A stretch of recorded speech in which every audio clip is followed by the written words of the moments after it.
దుయోధన, మన తక్షణ కర్తవ్యము ఈ ఛానల్ని సబ్స్క్రైబ్ చెయ్యటము.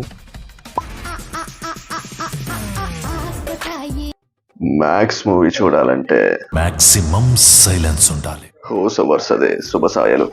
అది బాబాయ్, కన్నడ సినిమాని కన్నడలో హ్యాపీ న్యూ ఇయర్ చెప్పానండి. అందరికీ హ్యాపీ న్యూ ఇయర్. ఏంటి మమ్మీ ఎవడీడు? నేను ఫస్ట్ నుంచి డౌట్ పడుతూనే ఉన్నానండి. ఇట్టాడిదేదో అవుద్దని అన్నిసార్లు అడిగారు.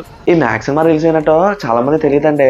Zero publicity, limited theatres. Movie start అవగానే ఏ సినిమారా బాబు, అనవసరంగా వచ్చి ఈ సినిమాకి వచ్చి బుక్ అయిపోయినా ఏంటనుకున్నా.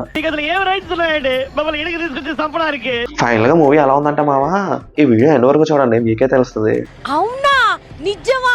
ఇంకా సినిమా స్టోరీ లైన్లోకి వెళ్ళిపోతే, ఓ ఇద్దరు మినిస్టర్ కొడుకులు కార్లో ఫుల్ గా తాగేసి హిట్ అండ్ రన్ చేస్తారు.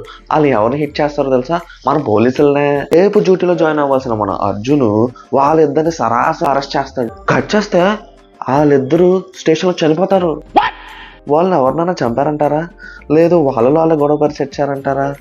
ఆ టైంలో స్టేషన్ లో పోలీసులు ఎవ్వరు లేకుండా ఏం చేస్తున్నారు వాళ్ళంతా? అసలుగా మినిస్టర్ కొడుకుల్ని అరెస్ట్ చేశారని చెప్పి రౌడీలకు తెలిసిపోయింది. వాళ్ళేమో స్టేషన్ మీద అటాక్ చేస్తారు. హయ్యర్ ఆఫీషియల్స్ వీళ్ళంతా వచ్చి స్టేషన్ చెక్ చేసేస్తారు. వీటి నుంచే మ్యాక్స్, అదే మన అర్జున్ ఎలా బయటపడ్డాడు, అండ్ ఆ ఇద్దరు ఉన్నారా పోయారా, ఈ విషయాలన్నీ తెలియాలంటే మీరు మ్యాక్స్ సినిమా తప్పకుండా చూసేయాలి. ఈ స్టోరీ అంతా ఒకే నైట్ లో రన్ అవుతుంది భయ్యా. ఈ సినిమా చూస్తున్నంతసేపు ఏంటి ఖైదీ కోడబొమ్మల సినిమాలో ఉంది. ఆ స్టేషన్ మీద అటాకింగ్స్ అది ఇది కొంచెం ఖైదీ లాగా, ఎవరో చనిపోతే పోలీసులు దాని నుంచి తప్పించుకుని తీరే కోడబొమ్మల లాగా అని అనుకోబాకండి. ఆ థీమ్ లో నడిచే ఒక మంచి బొంబాట సినిమా ఇది. సినిమా అయిపోయాక నా ఒపీనియన్ అయితే ఇది ఒక జస్ట్ ఓకేష్ మూవీ, అలాని చెత్త సినిమా అయితే కాదు. సినిమా మొదలైన మొదటి నిమిషం నుంచి ఆఖరి నిమిషం వరకు ఒకే ఫ్లోలో పోతుంది. అస్సలు బోర్ పట్టదు. అస్సలు అన్నెసెసరీ సీన్సే ఉండవు, కామెడీ ఉండదు, అలానే లవ్ స్టోరీ కూడా ఉండదు. ఒక పెద్ద స్టార్ అయిన సుదీప్ గారు ఇలాంటి సినిమా హీరోయిన్ లేకుండా ఒప్పుకున్నారంటే ఆయనకి మాత్రం బిగ్ సెల్యూట్. అదే ఈ సినిమాకి పెద్ద ప్లస్ పాయింట్. అది స్నో క్లాత్. ఏ మ్యూజిక్ భయ్యా.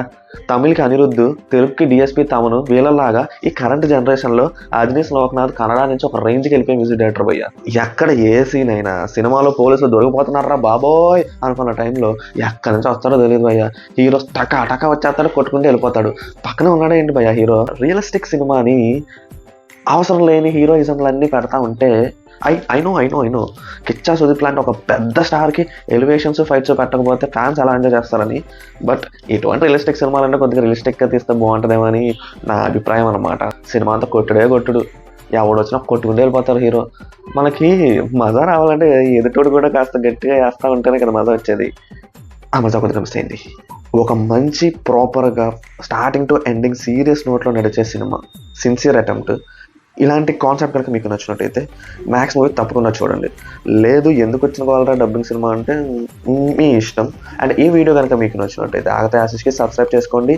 అండ్ ఇటువంటి మోర్ రివ్యూస్ మీకు కావాలన్నా కొద్దిగా ఎంకరేజ్మెంట్గా ఉంటుంది, సబ్స్క్రైబ్ చేసుకోవచ్చు కదా ప్లీజ్.